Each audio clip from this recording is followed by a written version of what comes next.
Hai semua, salam sejahtera. Kembali bersama dengan Kak Su lagi hari ni. Sebelum Kak Su nak start, Kak Su nak bilang Kak Su hari ni tak sihat. So jadi suara Kak Su macam serak-serak basah sikit. Okay, jom tengok menu Kak Su hari ni. Okay, kalau you all tengok menu Kak Su hari ni, nasi biryani. Tapi nasi biryani istimewa sikit. Okay, mungkin you all tertanya-tanya dalam hati ni sekarang, apa istimewanya nasi biryani Kak Su ni? Okay, istimewanya adalah Kak Su nak buat nasi biryani durian. Pelik kan? Pelik tapi memang betul. Jom kita tengok cara membuatnya. Okay, first kita nak perapkan ayam ya. Di sini Kak Su ambil halia sebanyak 3 inci diiris kasar. Kemudian Kak Su ambil bawang putih dalam 10 ulas. Bawang kecil dalam 5 biji. Semuanya diiris kasar ya. Kemudian kita blend dia halus. Kita akan gunakan paste ni untuk perapkan ayam.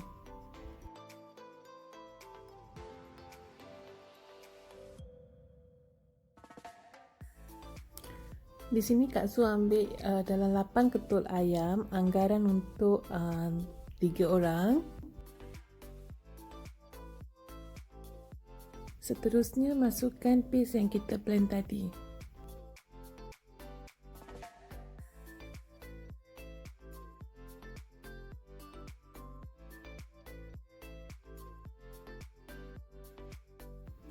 Masukkan garam masala sebanyak setengah sudu besar. Serbuk ketumbar. Kak Su masukkan sedikit saja ya.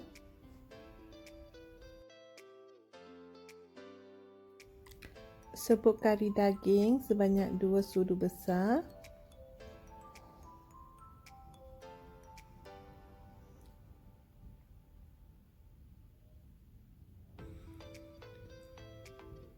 Serbuk cili kering sebanyak 1 sudu besar juga.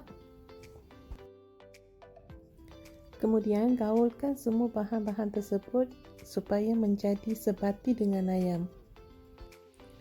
Kemudian masukkan yogurt ya. Yogurt Kak Su gunakan yogurt segar, bukan dalam yogurt frozen, yogurt segar ya. Masukkan dalam 2,5 sudu besar. Di sini Kak Su nak suggest ya, kalau nak gaul biar gunakan tangan, jangan guna sudu. Baru bahan-bahan akan menjadi sebati dengan ayam. Perapkan dalam 3 jam. Sementara tu, jom kita tengok bahan-bahan untuk menumis. Okey, di sini kita ada 1 biji tomato dicincang halus, 2 biji bawang merah dihiris halus juga. Kita ada dalam 4 biji cili hijau, daun ketumbar dalam 5 tangkai dihiris halus, daun pudina dalam 5 tangkai juga dihiris halus. Di sini kita ada kita punya spices ya. 1 batang kayu manis, 2 bunga lawang, 3 biji buah pelaga dan 2 biji buah cengkeh. Di sini kita ada jintan besar. Jintan besar Kak Su ambil dalam 1 sudu besar. Kita ada minyak sapi. Kak Su gunakan brand Alzara ya. Kemudian kita ada jeng. Bahan istimewa kita, durian. Su akan gunakan durian iaitu the king of the fruit untuk masakan Kak Su hari ni.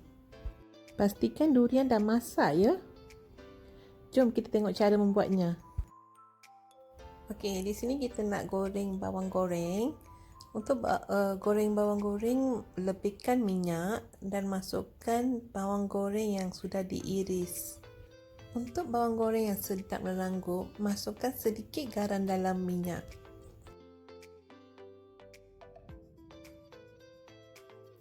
Bawang goreng ni haruslah digoreng sehingga warnanya bertukar kepada golden brown dan jangan biarkan dia hangus. Okey, untuk bawang goreng yang sedap dan lengkup, Kak Su akan keluarkan dulu bawang goreng yang sudah digoreng dan biarkan dia sejuk. Setelah bawang goreng yang kita ketepikan itu sejuk, Kak Su akan masukkan balik dalam minyak yang sama untuk digoreng selama beberapa second. Cara ni akan membuatkan bawang goreng kita sentiasa ranggup. Ketepikan bawang goreng yang sudah disiap goreng.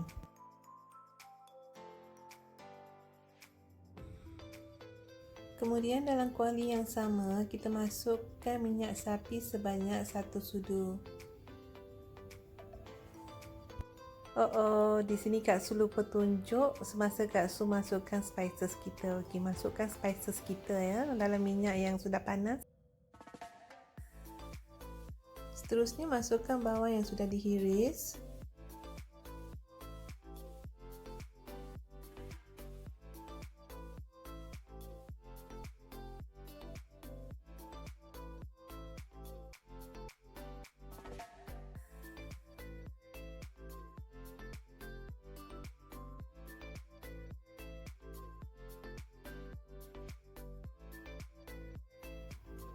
Masukkan tomato dan tumis lagi.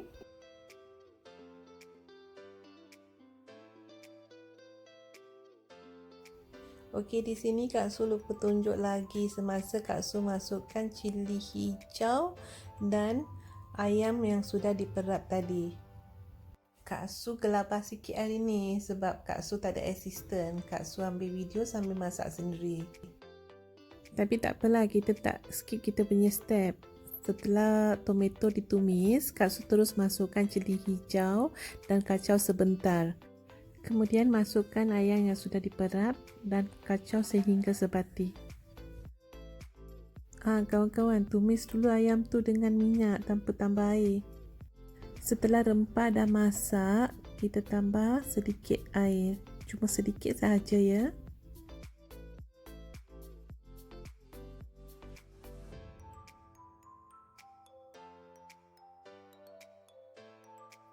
Tutupkan kuali seketika supaya ayamnya tadi masak.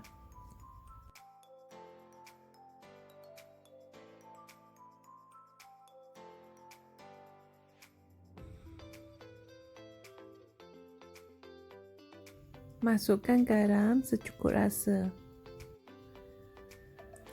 Dan kacau sehingga semua bahan menjadi sebati.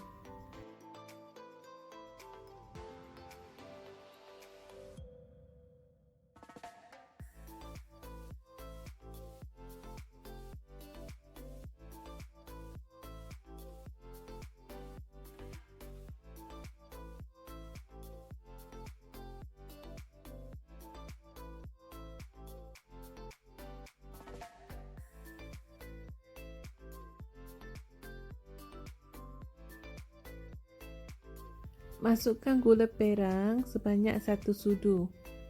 Biasanya Kak Su guna brown sugar organik.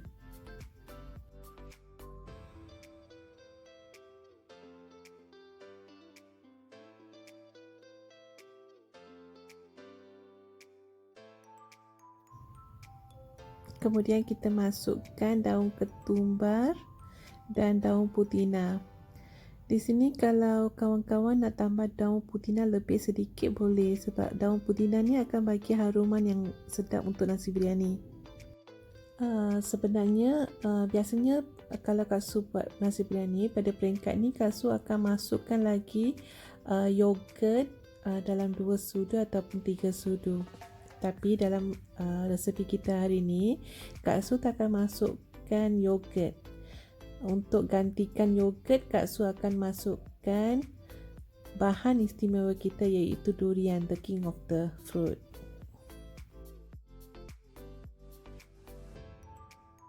Okey, pada peringkat ni lah Kak Su akan masukkan durian. Di sini Kak Su ambil 6 ulas dan Kak Su keluarkan bijinya. Kak Su cuma ambil isi dia. Jangan masukkan sekali dengan biji sebab nanti lauk kita akan rasa pahit. Okey, jom kita masukkan durian. Kita masukkan durian dan kacau perlahan-lahan.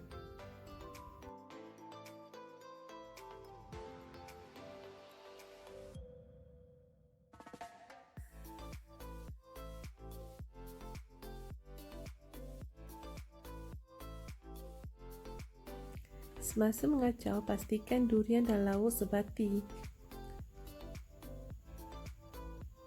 So sekarang lauk kita dah sebati dengan durian. Kak Su dah boleh hidup bau durian. Sebenarnya ini second time ni Kak Su buat nasi biryani durian sebab Kak Su try first. Then selepas Kak Su try, Kak Su dapati nasi biryani ni memang sedap. Jadi Kak Su fikir nak share dengan kawan-kawan.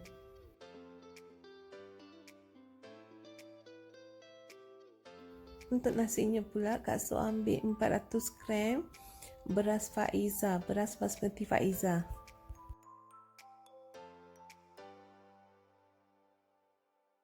Beras ni Kak Su akan rendamkan selama 5 minit. Setelah 5 minit, kita basuhkan beras kita sampai bersih.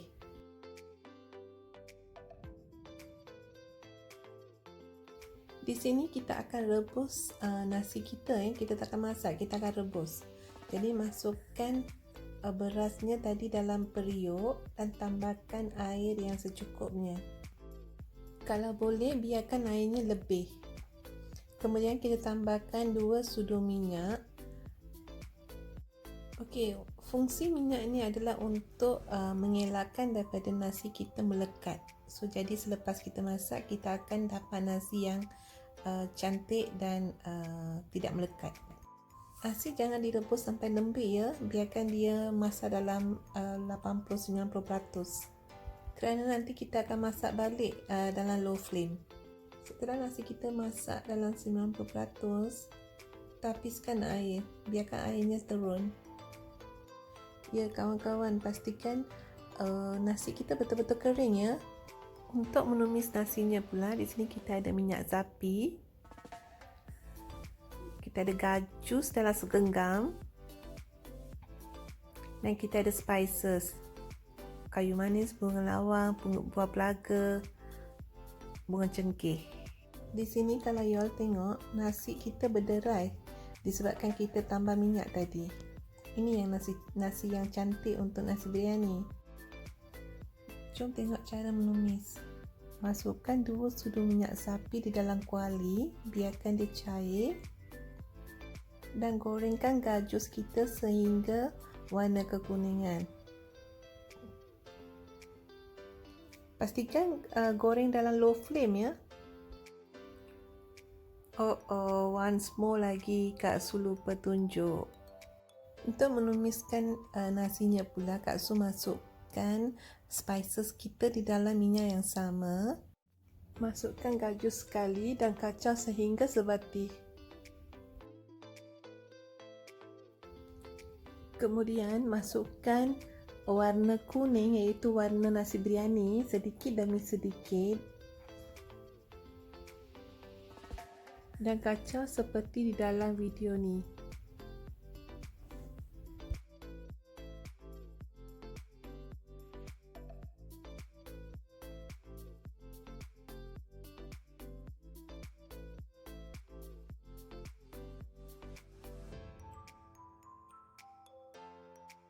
Kalau you tengok, nasi kita dah siap pun. Nampak cantik kan? Okey, di sini Kak Su akan asingkan separuh daripada nasi itu daripada kuali ya. Yang selebihnya diratakan dalam kuali yang sama.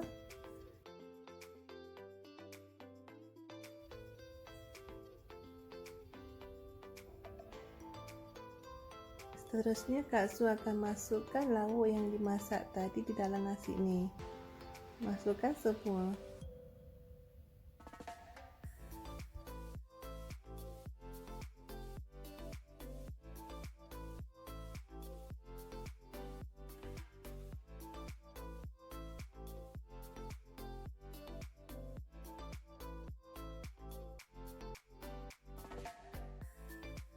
Setelah itu kita taburkan sedikit bawang goreng di atas lauknya.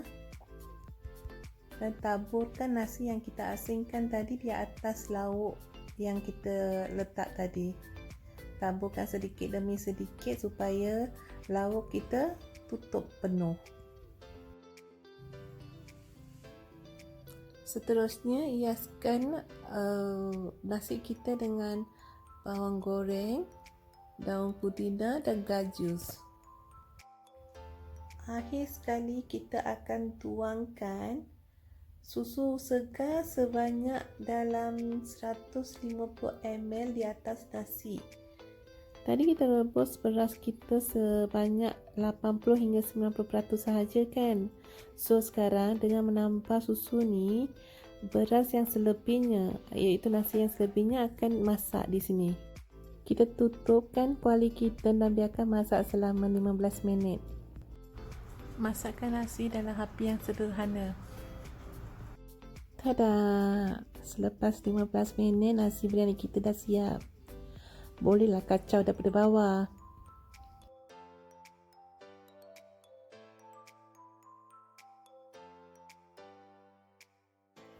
Nasi biryani durian Kak Su dah siap pun. Tunggu apa lagi? You all pun try lah. Kak Su garanti memang sedap.